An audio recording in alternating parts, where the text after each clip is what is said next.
Ini terkhusus yang saya muliakan Suhaibul Musibah, keluarga besar daripada almarhumah Saudari Intan Liana binti Purwotrisnanto, yang terkhusus orang tua beliau yakni Bapak Purwotrisnanto beserta keluarga besar yang lainnya. Bapak-bapak para hadirin wal hadirat, terkhusus pimpinan masyarakat Bapak RT Raiman, dan juga tokoh masyarakat Bapak Muhammad Nuh, para guru-guru kami Bapak Ustadz Beni, Bapak Ustadz Zailani, para hadirin wal hadirat yang sama-sama kita dimuliakan oleh Allah Subhanahu wa taala. Alhamdulillah, puji syukur kepada Allah Subhanahu wa taala, malam hari ini malam yang ketiga daripada wafatnya almarhumah Saudari Intan Liana binti Purwotrisnanto. Semoga hadirnya kita pada malam hari ini menjadi asbab turunnya rahmat dan keberkahan Allah Subhanahu wa taala. Mudah diampunkan dosa dan kesalahan almarhumah, diganjar baginya kenikmatan surga Allah Subhanahu wa taala, jauhkan daripada azab kuburnya dan dijadikan kuburnya Raudhatul Jannah, dan kemudian nanti digolongkan bersama para pelayan-pelayannya surganya Allah Subhanahu wa taala, sehingga berhak nanti masuk surga bersama kedua orang tua dan saudara-saudara yang dicintai. Bapak-bapak, ibu-ibu, hadirin yang dirahmati oleh Allah Subhanahu wa taala, ini malam yang ketiga, episodenya pasti episode yang ketiga.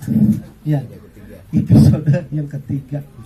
Ini mah kita menghibur diri kita pribadi dan juga menghibur saudara kita yang lagi kena musibah. Begitu. Karena apa? Barang siapa orang yang memberikan kebahagiaan orang lain, sebenarnya dia lagi membahagiakan dirinya sendiri. Gitu. Kalau kita punya anak kecil, ya kita punya anak kita bahagiakan, pulang kerja kita bawain oleh-oleh, itu anak seneng ya. Anak senang, apalagi mainan kesukaannya, apalagi makanan kesukaannya kita bawain, itu anak senang. Orang tuanya senang gak kira-kira? Sebenarnya memberikan kesenangan orang lain, memberikan kebahagiaan kepada orang lain adalah membahagiakan diri kita. Itu Islam tuh cakep banget begitu tuh. Iya. Nah, saya ingin menyampaikan beberapa hal terkait di dalam ibadah kita kepada Allah Subhanahu wa taala, yang mudah-mudahan ini bekal kita nanti ya buat menghadap Allah Subhanahu wa taala.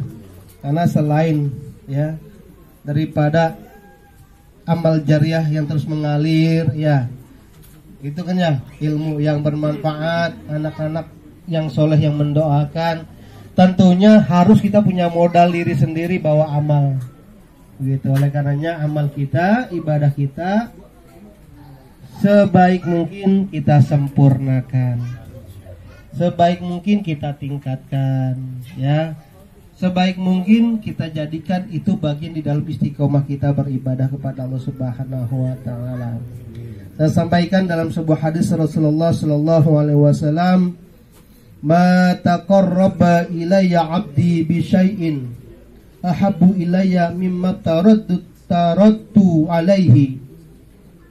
Ya, maka dikatakan tidaklah seorang hamba itu dia beribadah kepadaku ya dengan segala sesuatu ahabbu ilayya, sehingga aku mencintainya, mimma taradtu, yakni yang dia tunaikan kewajiban-kewajibannya.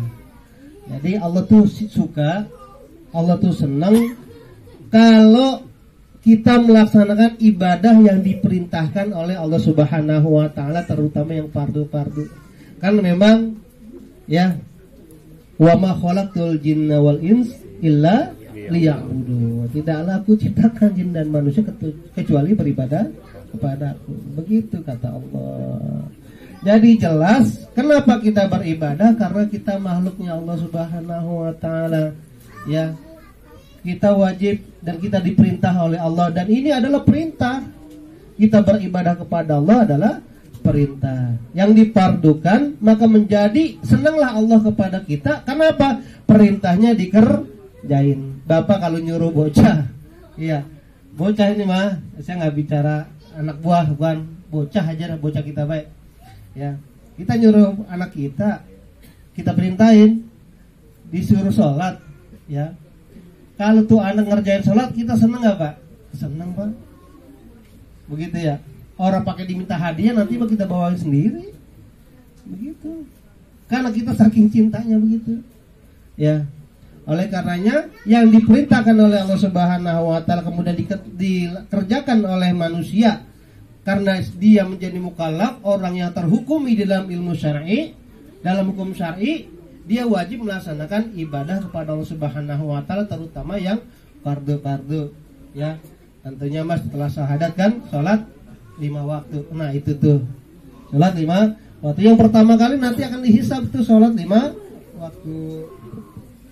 Makanya satu saja meninggalkan sholat fardu, ya, itu kita sebenarnya rugi pak. Rugi buat diri kita sendiri.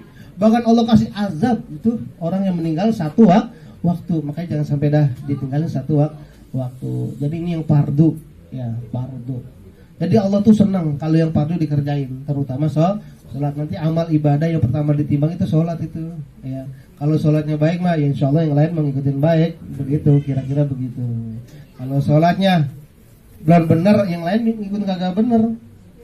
Lantaran sholat fardunya baik, ibadah lain diterima. Tapi kalau ibadah sholatnya yang kagak dikerjain, ya ibadah yang lain belum tentu diterima oleh Allah Subhanahu Wa Taala. Ya, tentunya mah kita berharap fardu yang diwajibkan oleh Allah Subhanahu Wa Taala di dalam ibadah itu kita kerjain semampu dan sekuat mungkin kita, gitu. Sekuat mungkin kita untuk melaksanakan yang fardu, jangan tarsok begitu. Nah, itu yang harus kita kerjakan. Jadi mengerjakan yang fardu atas ibadah kita itu Allah senang, ya. Wala yazalu abadi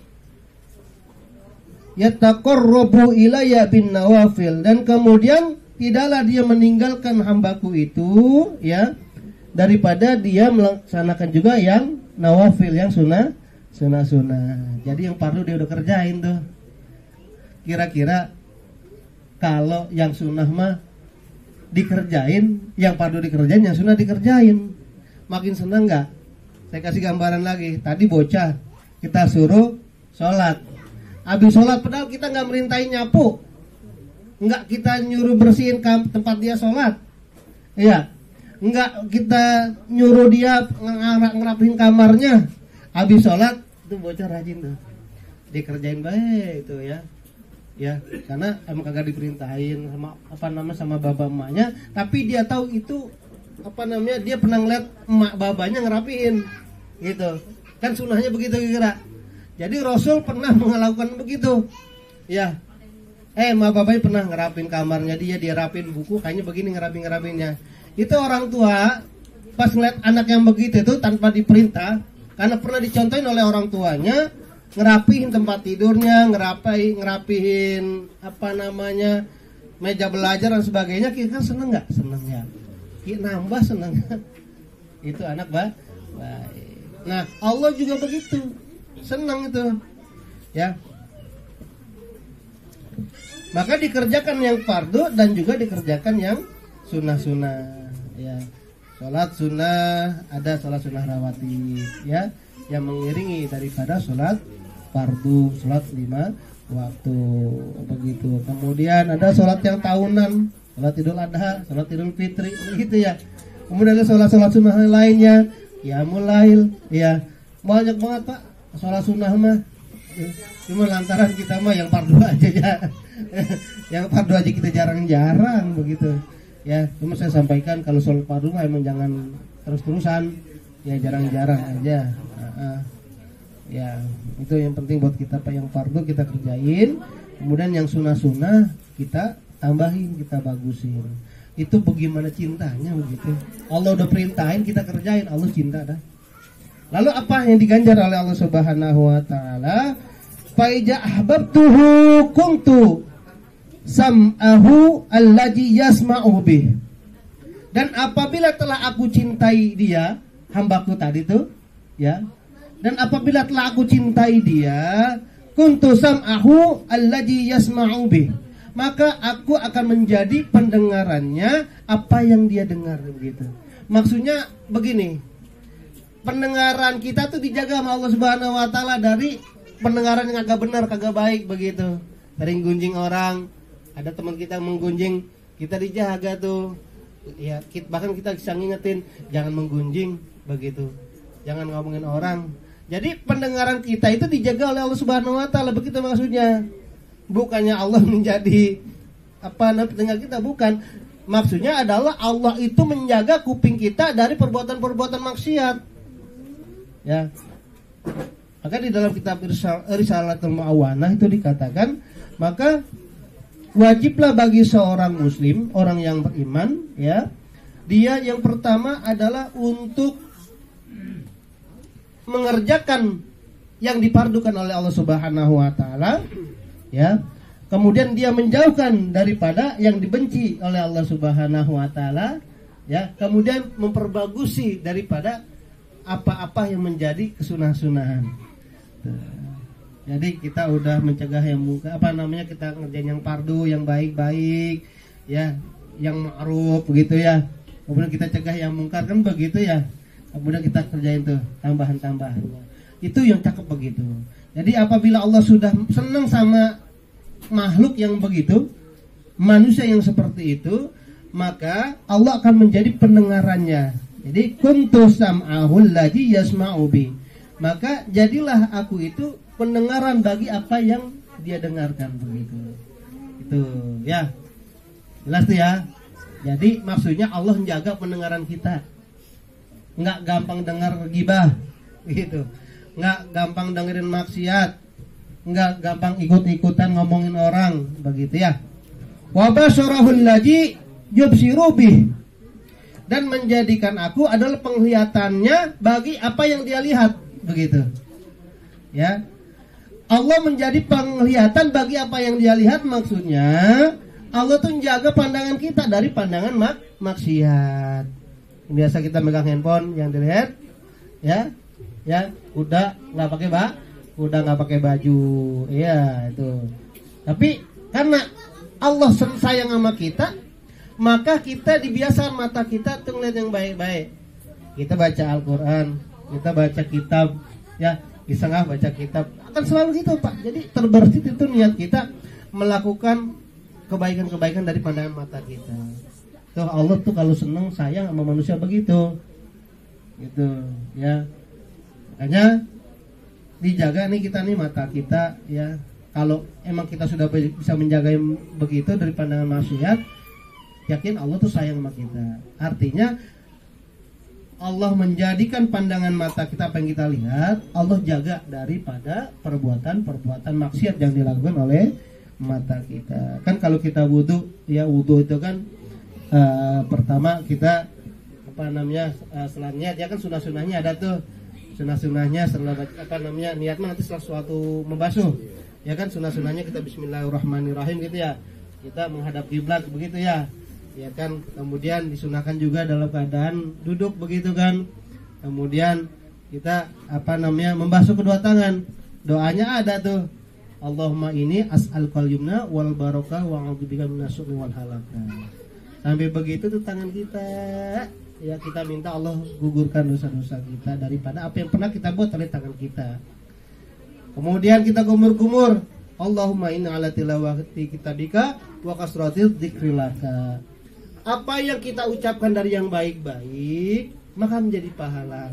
Tapi lantaran kita sering berbuat maksiat daripada mulut kita ini, kumur-kumur tuh, ya Allah gugurkan daripada setiap tetes dosa-dosa kita itu jatuh berguguran seiring dengan tetesan air wudu sampai pada tetesan yang terakhir. Makanya jangan dilap, kalau guru kita pernah dulu gitu ya, jangan pakai dilap, biarin aja begitu netes, gitu ya. Ya habis mulut tuh, hidung dah. Allahumma auzi'ni rohiyatal jannah fil jannati wa anta anirodin. Ya Allah, ya Allah, jadikanlah hidungku ini buat mencium wangi-wangi surga begitu. Ini saya doa gini, yang lain pada apa lah enggak? Apa Ustaz? Busu. Ustaz apa? Hah? Ustaz ini apa? Kalau ngaji zaman kita kecil ini ditalarin Pak. Ya. Sekarang mah kagak pakai sih. Padahal yang begini masya Allah Pak, saya diajar sama orang tua, saya hafalin bener-bener ya. Kemudian udah tuh sunah-sunahnya tuh. Jadi kita kumur-kumur, apa namanya, istinsyaq kemudian mengeluarkan, memasukkan ke dalam hidung, kemudian mengeluarkannya juga dengan memasukkan dengan tangan kanan, ya, kemudian mengeluarkan dengan tangan kiri, dising-seringin, ya. Tadi kita udah kumur-kumur kan dengan apa namanya, kumur-kumur dengan sekuat-kuatnya kumur-kumur yang bersihin. Kemudian kita apa namanya, masukkan ke dalam hidung, baru tuh kita membasuh wajah sekaligus kita berniat, ya. Kan rukunnya wudu ada 6. Ya, kita berniat, kemudian membasuh wajah, ya, kemudian membasuh kedua tangan sampai kepada siku, kemudian mengusap rambut, kemudian lagi membasuh kedua kaki sampai dengan mata kaki, begitu ya.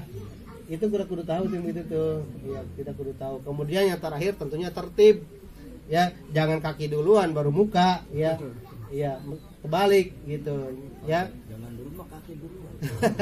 Karena kotor, ini bukan rukun namanya.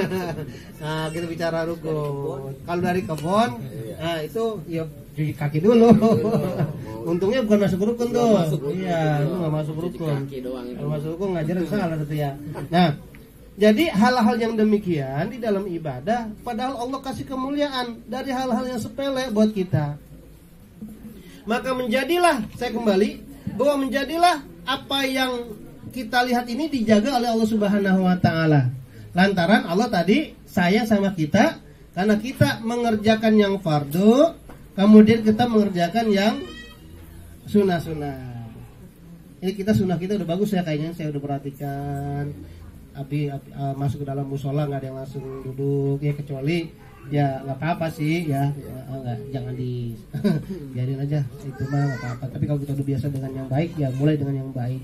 Masuk ke masjid musola juga kan kaki kanan ya, kemudian kita doa dulu ya, cuman udah diajarin kan, iya cuman berat banget ngelakuinnya. Kemarin dibilangin ya, sekarang saya rasa udah pada lupa. Iya, tapi emang dibilangin melulu nggak ngapa-ngapa dah ya. Apa tadi, jadi pandangan apa bahwasanya Allah menjadikan pandangannya itu Allah itu menjadi penjaga pandangannya gitu ya. Kemudian wayadahul lati yabtisu biha, ya, dan kemudian aku menjadi tangannya dengan apa yang dia memegang, begitu. Jadi artinya juga bahwa Allah nih jaga diri kita dari kita suka ngambil yang bukan hak kita, makan yang bukan hak kita, dijaga sama Allah Subhanahu wa taala tuh, begitu. Jadi ibadahnya begini. Iya ya, kemarin gua udah ngelakuin yang fardu. Iya, gua udah ibadah, udah cakep banget, ilokan amat gua apa namanya mengambil yang bukan hak saya. Kira begitu. Jadi dia ingat kepada Allah Subhanahu wa taala karena hatinya udah terikat tuh sama Allah Subhanahu wa taala. Kan tadi setiap kita ibadah pasti lillahi taala gitu maksudnya. Setiap kita ibadah semuanya lillahi ta'ala. Karena lillahi ta'ala akhirnya sholat kita itu berdampak kepada perbuatan kita, keseharian kita. Jadi tadi itu yang kita sholatnya baik, pada saat kita melakukan sesuatu yang buruk, baik dengan telinga kita, dengan pandangan kita, dengan tangan kita, Allah jaga. Kira begitu tuh maksudnya ya. Mudah-mudahan sih gampang dipahami nih. Ya, saya pakai bahasa saya baik ini mas sebenarnya. Ya kalau bahasa apa namanya rektor lain lagi nih. Nah, calon dosen gagal menurut saya. Kemudian warijlahul lati yamshi biha, dan aku menjadi kakinya di mana dia melangkah. Begitu. Artinya Allah jaga juga kaki kita ini biar enggak ngelangkah hal-hal yang buruk. Diajaknya langkah kita kepada langkah kebaikan. Misalnya sering kita ke karaoke dulu mah gitu ya. Sekarang mah saya udah kagak, udah taubat begitu ya. Diajaknya ke mas ini kayaknya pokoknya pengen banget sama ke masjid dah. Kayaknya entengan kaki ke masjid. Nah itu Allah cinta begitu tuh. Itu lantaran tambah cinta. Nah cuman ya kita memang harus membiasakan diri dari yang berat. Karena memulai sesuatu yang baik itu terkadang berat. Ya, contohnya dulu kita kalau punya mainan, ya disuruh apa namanya nih, nekuk jari tengah ya. Ya kan ya? Nah, Bapak disuruh ngangkat yang berat. Apa nih? Ngangkat apa nih?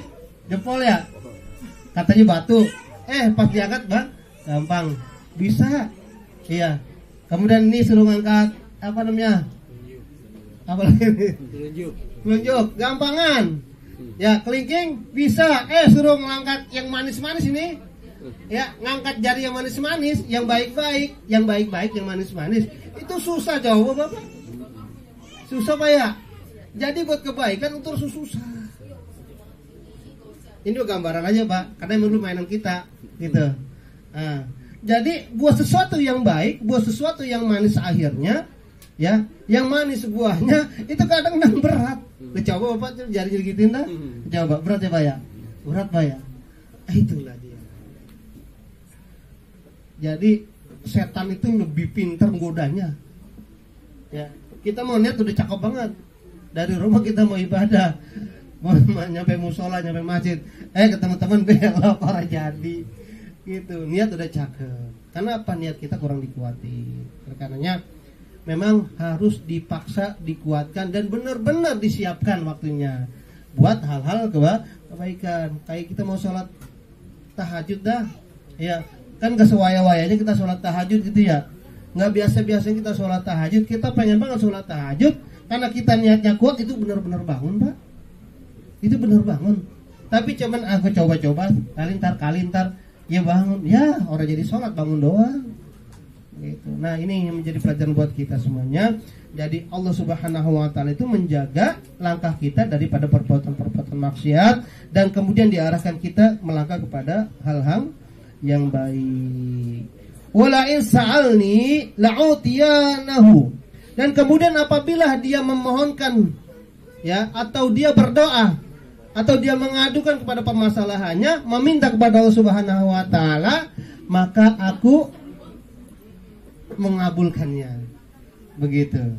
Kayak tadi itu, kalau orang udah disayang mah ya dipinta apa juga dibeli begitu ya. Padahal kalau kita mah belum tentu itu duit gajian, bisa jadi itu duit oleh ngutang. Iya, karena sayangnya anak ini, ya lagi zamannya sepeda, kita beli sepeda. Iya, zamannya sepatu sepatu roda itu, dalam yang belum gajian kita ngutang dulu sama kantor ya. Saking sayang sama anak begitu. Tapi Allah mah ghaniyun gitu. Allah mah maha kaya, nggak pakai ngutang. Ya, Allah maha kaya. Makanya siapa yang ragu sama Allah bahwa Allah itu kaya, ya jangan sampai dah yang begitu. Kita pokoknya yakin Allah itu maha kaya. Artinya dalam setiap urusan rezeki kita, Allah mah pasti memberikan rezeki, cuman kita nggak sadar. Ya. Dan kemudian Bapak sekalian yang dirahmati oleh Allah Subhanahu wa ta'ala, hal-hal yang demikian itu menjadi penting buat kita di dalam melaksanakan ibadah. Jadi munculkan itu keyakinan bahwa Allah itu, ya, setiap yang Allah perintahkan kepada kita itu akan kembali kebaikannya kepada kita. Karena pasti bermanfaatnya buat kita. Allah kan baru saya sampaikan, walau seandainya pun manusia pertama sampai manusia yang terakhir, ya, itu beribadah semua kepada Allah Subhanahu wa ta'ala, nggak ada yang mungkar, nggak ada yang kafir begitu. Ya, semuanya beribadah kepada Allah Subhanahu wa ta'ala sesuai dengan perintah Allah, nggak nambah keagungan Allah. Lantaran apa? Allah kan udah agung ya. Begitu. Dan seandainya pun manusia, dari manusia yang pertama sampai manusia yang terakhir, semuanya mungkar kafir kepada Allah Subhanahu wa ta'ala, ya juga nggak mengurangi keagungan Allah. Ya, karena Allah memang udah agung gitu, nggak bisa berkurang dia mah begitu. Cuman ibadah itu akhirnya kembali kepada kita sendiri. Nanti akan dipertanyakan, nanti akan ditimbang berapa timbangan kita, amal soleh yang lebih banyakkah ataukah amal keburukan kita yang lebih banyakkah. Kita dimasukkan ke mana? Kalau yang banyak kan pahalanya, masukin surga dah. Ya, kalau yang timbangannya beratan dosanya, masuk neraka duluan dah. Ntar baru kalau udah bersih baru diangkat gitu. Ya, dibersihin dulu. Tapi ada yang Allah ridho, Allah sayang, dosanya banyak, tapi Allah ridho karena asbab yang kecil. Ya, karena asbab yang kecil, seandainya seseorang itu, ya, Rasulullah SAW pernah ditanya, ya Rasulullah, amal apa yang lebih engkau cintai? Ya, apabila seseorang memberikan sepotong roti, ya, dibandingkan dengan sholat sunnah 100 rakaat. Rasulullah sampaikan, aku lebih menyukai orang yang memberikan atau bersedekah sepotong roti. Begitu. Kemudian ditanya lagi, ya Rasulullah, mana yang kau pilih yang lebih baik? Apakah orang yang dia melayani saudaranya, memenuhi hajat saudaranya, ataukah sholat 1000 rakaat?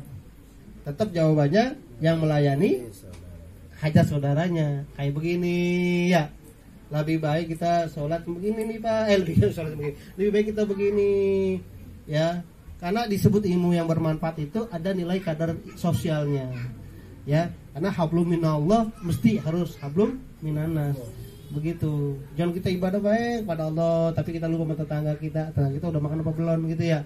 Ya kita malah lagi asik-asik masak yang enak-enak, saudara kita mah keciuman yang enaknya doang, keciuman doang. Kita lupa bawain bawaan dagingnya, begitu kan. Disuruh masaknya banyakin kuahnya, kita kasih kuah doang. Ya dagingnya kasih gitu. Artinya biar kita bisa berbagi. Nah, hal-hal demikian Bapak Ibu hadirin yang dirahmati oleh Allah Subhanahu wa taala, ya udah ya kita sedikit rubah mindset kita, perbaiki di dalam pandangan hidup kita. Karena dengan cara pandangan yang lebih lurus ya, itu hati kita jadi ikut lurus ya. Kalau hati kita udah lurus, hati kita udah sehat gitu, kita sama orang gak gampang dengki, gak gampang iri, begitu. Nah, bertambah syukur kita. Kalau penyakit hatinya udah hilang, udah mulai terkikis, tuh syukurnya nambah, begitu. Rasanya enak aja tuh, hati adem gitu ya. Mau jalan ke depan rumah, tetangga enak baik gitu. Punya motor yang baru, enak baik. Tetangga apalagi lebih baru, kita enak-enak baik gitu. Tenang-tenang, sehat hati kita ya. Oleh karenanya, mudah-mudahan dengan banyak beribadah kepada Allah Subhanahu wa taala, hati kita menjadi lebih tenang. Nanti kita dimatikan juga dalam keadaan tenang, masuk kubur juga dalam keadaan tenang, dihisab juga dalam keadaan tenang-tenang aja, antri tenang gitu ya. Kemudian lagi ya, di padang mahsyar tuh kumpul tenang, dinaungi, di mana la zilla illa zilluka, enggak ada naungan selain naungan Allah Subhanahu wa taala, kita mah dinaungin gitu ya.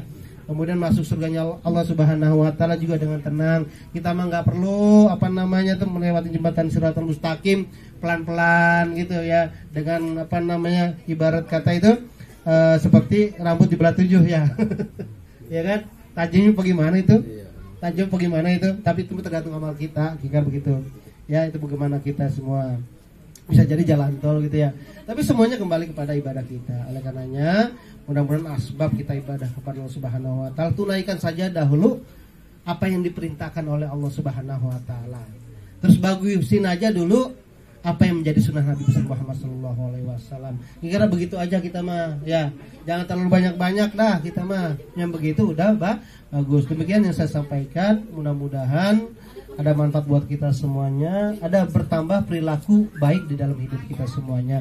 Demikian, assalamualaikum warahmatullahi wabarakatuh. Waalaikumsalam.